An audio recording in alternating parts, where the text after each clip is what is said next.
2023 में बोला था कि तुम 2024 में कुछ करोगे and said the same thing in 2024 now कि तुम कुछ 2025 में करोगे। बट तुम स्टार्ट तो करोगे इस बार, लेकिन तुम उस चीज़ को ख़त्म नहीं करोगे, तुम कर ही नहीं पाओगे बिकॉज यू कीप प्रोक्रास्टिनेटिंग। मैं तो भाई काफ़ी कुछ सीखा हूँ इस साल। मैंने तो यूट्यूब भी स्टार्ट कर दिया एंड और भी काफ़ी कुछ चीज़ें मैंने सीखी है, इम्प्लीमेंट भी करी है, एक्शन भी लिया है, इम्प्रूव हुआ हूँ मैं ओवरऑल। ये वीडियो मेजरली उनके लिए है जिन्होंने सोचा तो था कि वो 2024 में अपना कमबैक करेंगे, लेकिन वो कुछ कर नहीं पाए, उनकी बस की थी नहीं।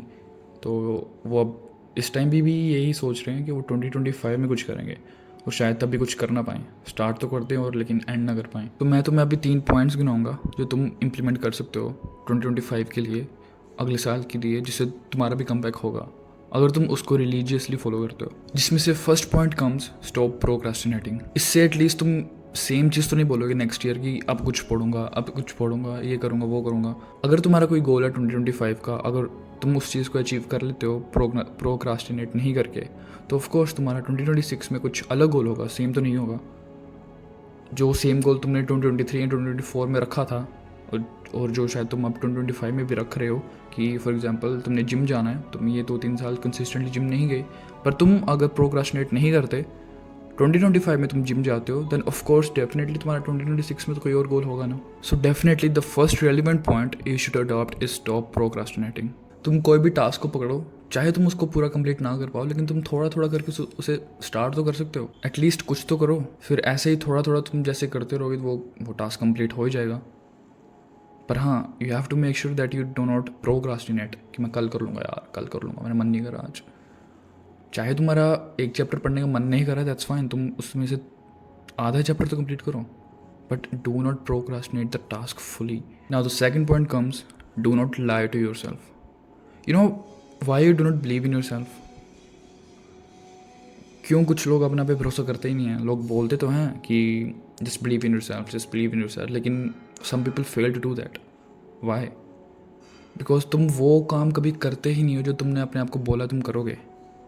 नाउ इमेजिन तुमने बोला कि मैं आज 20 पुशअप्स लगाऊंगा या 25 पुशअप्स लगाऊंगा, तो तुम वो नहीं करते। ऐसा नहीं है कि तुमने 15 करें, 20 करें, दैट्स फाइन। अगर तुम करते भी हो तो दैट्स फाइन, बट तुमने अटैम्प्ट ही नहीं करा। तुमने पुशअप करी ना क्योंकि तुम्हारा मन नहीं कर रहा, तुम लेजी हो, तुमने बोला मैं कल कर लूँगा। That's how your body reacts. जैसे जैसे छोटी छोटी हैबिट्स को बिल्ड करते हो ना, वैसे तुम्हारी बॉडी उस चीज़ को अडॉप्ट करने लग पड़ती है। अब तुम्हारी बॉडी को ये समझ आ गया, ऐसा वो ट्रेन हो गया कि जो तुम बोलते हो वो तुम करते नहीं हो। तुमने एक टास्क तो दे दिया अपने आप को कि तुम पुशअप्स करोगे, लेकिन तुमने करे नहीं। You keep lying to yourself. Fix that, do what you said that you will do, and that's exactly how you believe in yourself. अब बॉडी तो वैसे ही करेगी, वैसे अडॉप्ट करेगी ना जैसे तुम डिसीजंस तुम खुद बनाते हो और जो एक्शंस तुम लेते हो। So quit lying to yourself and do what you said that you will do. And now the third point comes don't chase happiness, stay unbothered. Realize it that we are not here to chase happiness. Of course, you should stay happy, but not by your outcomes, but by eating healthy. Yes, eating healthy produces serotonin in our body, which makes us happy. Serotonin एक chemical है जो हमें happy, focused and काम रखता है। इससे ये होगा कि तुम अपने आउटकम से हैप्पी नहीं, बल्कि एक अच्छा खाने से हैप्पी होगे। इससे ये होगा कि तुम अपने आउटकम से हैप्पी नहीं, बल्कि अच्छा खाने से हैप्पी रहोगे। This will help you in your down phase two. क्योंकि तुम जब खुश होते हैं ना बहुत ही ज़्यादा अपने गुड आउटकम से, that means you are expecting fruits for your results. And if you are being happy with your good outcome, you will be sad and depressed with your bad outcome also. When you're feeling sad and depressed, ultimately you will give up because you are a loser, you are not strong enough, and you are expecting results for your actions. And your mind does not need that pain of failure. That's why it will convince you to give up. So that's why तुम्हें एक अच्छी healthy diet रखनी होगी जिससे तुम्हारा गट strong रहेगा, और जब तुम्हारा गट स्ट्रॉन्ग रहेगा वो सेरोटोनिन प्रोड्यूस करेगा, और अल्टीमेटली तुम्हारी हैप्पीनेस डिफाइन होगी तुम्हारे अच्छे खाने से और ना कि तुम्हारे आउटकम से। So stay healthy and be neutral.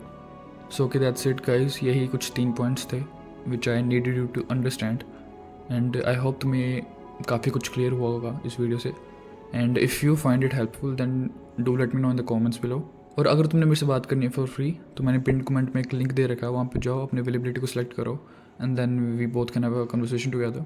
मैं मिलूंगा तुमसे वहीं फिर। Until then always remember, win today win life.